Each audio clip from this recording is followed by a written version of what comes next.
اهلا بيكم مرة تانية في قناتي منوريني. النهاردة هنتكلم عن تساقط الشعر.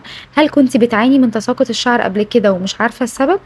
ان شاء الله في الفيديو ده هحاول اخليكي تعرفي بنسبة كبيرة جدا التساقط من ايه بالظبط. هنتكلم طبعا عن التحاليل، وكمان قبل ما اتكلم عن التحاليل عايزة اتكلم عن اسباب ممكن تكون بسيطة وانتي مستبعداها خالص. زي ايه؟ زي حاجات احنا بنستخدمها كل يوم واحنا مستبعدين ان هي ممكن تكون بتوقع لنا شعرنا. معقول حتى لو بستخدمها من فترة؟ حتى لو بستخدمها من فترة. زي ايه؟ زي الشامبوهات مثلا. شامبو نوعه سلفيت فري او خالي من السلفيت. طبعا ده بينطبق على اي نوع تاني من الشامبو برضو، بس انا بدي مثال. الشامبوهات الخالية من السلفيت، في ناس كتير جدا فروة الراس عندها بتبقى حساسة ليها والشعر بيقع منها، رغم ان الشامبوهات دي ساعات بتبقى حلوة مع الشعر لكن بتوقعه. مش بقول مع كل الناس، لكن في ناس للأسف شعرها بيقع منه.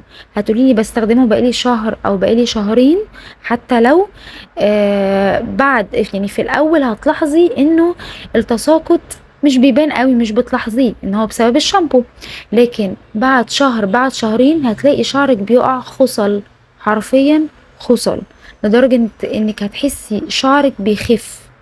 جربي توقفي الشامبو، وقفيه خالص، لان في ناس بتكتشف بعد ما الحاجة بتخلص عندها وبالصدفة مش بتلاقي حاجة، يعني نفس الحاجة دي تاني، بتقعد فترة تدور عليها تلاقي ان هي شعرها بطل يقع.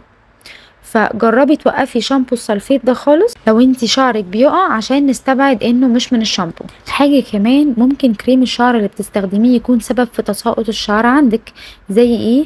زي بديل الزيت او الاويل ريبليسمنت. بديل الزيت برضو ساعات في ناس شعرها او فروة راسها بتبقى حساسة منها والشعر بيقع خالص. جربي برضو توقفيه وتشوفي شعرك هيوقف من التساقط ولا لا. هكرر تاني، ده ينطبق على اي كريم بتحطيه. نفس القصة برضو الزيوت. هتقولي الزيوت الطبيعية توقع الشعر؟ للأسف في ناس فروة راسها بتبقى حساسة للزيت. ناس انا اعرفها شخصيا، زيت الزيتون بيبقى حلو جدا في معالجة شعرهم من التقصف وبيرجع لطبيعته تاني وكل حاجة، لكن شعرهم بيقع جامد جدا جدا من زيت الزيتون. برضو الحل ايه؟ ان انا الزيت ده ما اجيبوش على الجذور عندي خالص، او اوقف استخدامه شوية لو انا شعري بيقع، واشوف هل منه ولا شعري لسه بيستمر في انه يقع. طيب دلوقتي انا اتأكدت انه مش بستخدم حاجة بتوقع لي شعري. مهم جدا برضو اعمل التحاليل دي بشكل عام. بعد ما اقول لكم التحاليل برضو هقول لكم ازاي ارقام تحاليلي ممكن تخليني اعرف ليه حاجات معينة شعري بيقع منها. اول تحليل معانا اساسي طبعا هو صورة الدم، لاني بشوف منه نسبة الهيموجلوبين. الهيموجلوبين لازم يكون في الرينج الطبيعي وكويس، لان بنات كتير عندها طبعا هيموجلوبين قليل.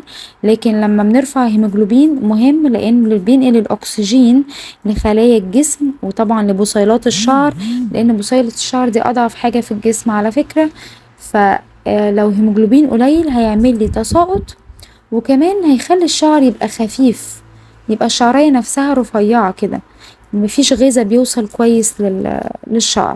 وده بياخدنا لتحليل تاني مهم جدا جدا، هو مخزون الحديد او الفيريتين.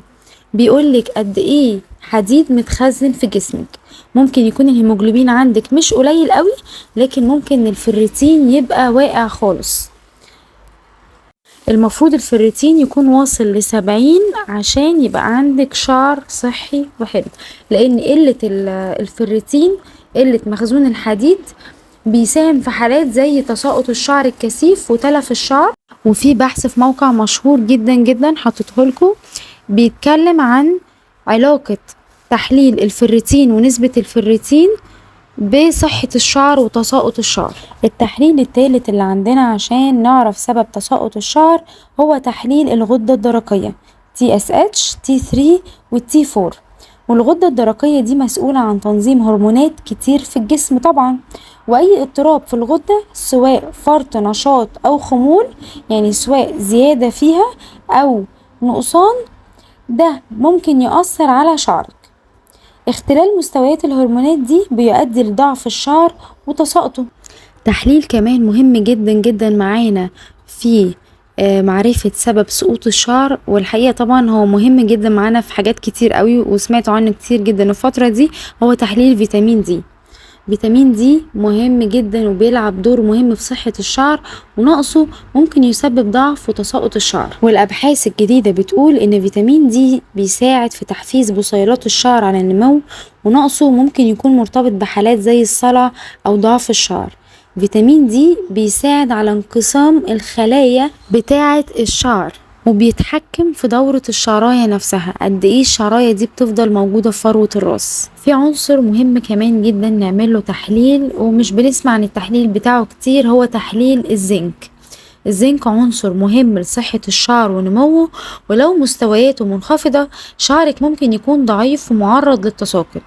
تحليل الزنك مهم علشان نتأكد ان جسمك مش محتاج مكملات الزنك، وفي دراسات بتوضح ان نقص الزنك ممكن يكون مرتبط بحالات زي تساقط الشعر الكثيف.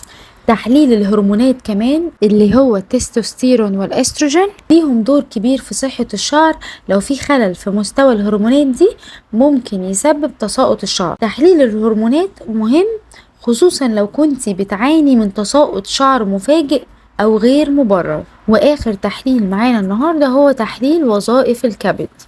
الكبد هو العضو اللي بيقوم بتنقية السموم من الجسم، ولو في مشكلة في وظائف الكبد ممكن يبان ده على شعرك. تحليل وظائف الكبد بيبين إذا كان في أي اضطرابات في الكبد ممكن تكون سبب في تساقط الشعر، وده من التحاليل اللي كتير مننا مش بياخد باله منها. دي التحاليل اللي كانت معانا النهاردة، وأي خلل في نتائج من التحاليل دي بيخلي شعري عرضة أكتر إن هو يتأثر من أي منتجات خارجية. ليه؟ لأن بصيلة الشعر دي أضعف حاجة في جسم الإنسان، بتتأثر جدا من أي منتجات بره، ممكن يكون فروة راسي حساسة منها، خصوصا لو كان عندي أنيميا، كان عندي مخزون الحديد قليل خالص، كان عندي أي خلل من التحليلات اللي قلنا عليها، بيخلي شعري عرضة أكتر إن هو يبقى فيه سقوط لأي سبب من الأسباب الخارجية. بتمنى لكم دايما احسن صحة، ما تنسوش انكم بتدعموني جدا بالاشتراك واللايك، وهرد على كل استفساراتكم بخصوص التحاليل.